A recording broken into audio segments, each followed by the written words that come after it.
Hey, welcome back everybody on Jovial Study YouTube channel. आज मैं आपसे बात करने वाला हूँ जीन पियाजे के कॉग्निटिव डेवलपमेंटल स्टेज को याद करने के लिए एक ट्रिक के बारे में। बहुत से ऐसे लोग होते हैं जिन्हें जल्दी से याद नहीं होता है कि जीन पियाजे का कॉग्निटिव डेवलपमेंटल स्टेज के स्टेप्स क्या थे। So watch this video and learn very easy. आपके सामने यहाँ पर नाम लिखा हुआ है जीन पियाजे। पियाजे को हम कनेक्ट कर सकते हैं प्याज के साथ में। प्याज जैसे हम इंग्लिश में कहते हैं ऑनियन। प्याज जब आप किसी भी अपने फूड में मिलाते हैं तो मजा आ जाता है, वाह टेस्टी, कितना बेहतरीन लगता है ना। आपने ऐसा अनुभव किया होगा। अब प्याजे को प्याज के साथ कनेक्ट करके हमको एक बेहतरीन टेस्ट के बारे में एक ख्याल लाना है।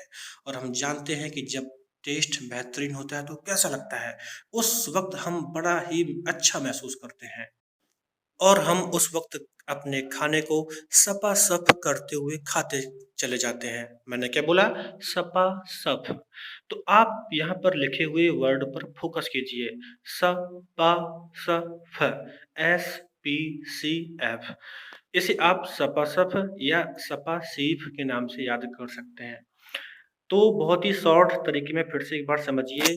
जीन पियाजे, पियाजे मतलब प्याज। प्याज का मतलब जिस खाने में प्याज को मिला देते हैं तो खाना हम टेस्टी महसूस करते हैं और सपा सफ खाते हुए चले जाते हैं। सब सीफ ऐसे भी याद कर सकते हैं। इसके बाद अब आगे देखिए। सपा सफ उसको इस तरह से लिखा है SPCF। पहला एस का मतलब है सेंसरी मोटर स्टेज, जो कि फर्स्ट स्टेज है। पी का मतलब है प्री ऑपरेशनल स्टेज, जो कि सेकंड स्टेज है। सी का मतलब है कॉन्क्रीट ऑपरेशनल स्टेज और एफ का मतलब है फॉर्मल ऑपरेशनल स्टेज। एफ को आप फोर्थ से भी ले सकते हैं क्योंकि ये फोर्थ स्टेज है। So it is very easy. Gene पियाजे, पियाजे मतलब प्याज। प्याज का मतलब बेहतरीन टेस्ट, बेहतरीन टेस्ट का मतलब सपा सफ करके खा जाना। सपा सफ यानी SPCF, S sensory motor stage, P pre operational stage, C concrete stage and F formal operational stage. उम्मीद करता हूं कि अगर आप इसको अच्छे से एक बार देख लेंगे तो आप कभी नहीं भूलेंगे। अब इसके बाद मैं आपसे उस खास कॉन्सेप्ट के बारे में बात करता हूं जिसको लेके एग्जाम में क्वेश्चन पूछ लिए जाते हैं। आपके परीक्षाओं में पूछ लिया जाता है ऑब्जेक्ट परमानेंस या फिर स्ट्रेंजर एंजाइटी जीन पियाजे के कौन से स्टेज से जुड़ा हुआ है। तो ध्यान रखिए, ऑब्जेक्ट परमानेंस और स्ट्रेंजर एंजाइटी आपके सेंसरी मोटर स्टेज से जुड़ा है। ऑब्जेक्ट परमानेंस का तात्पर्य होता है कि अगर कोई वस्तु सामने नहीं है फिर भी उनको लगता है कि अभी वो है और बच्चे उन्हें ढूंढने का प्रयास करते हैं। This is called object permanence. So object permanence कहाँ पर होता है? सेंसरी मोटर स्टेज में होता है।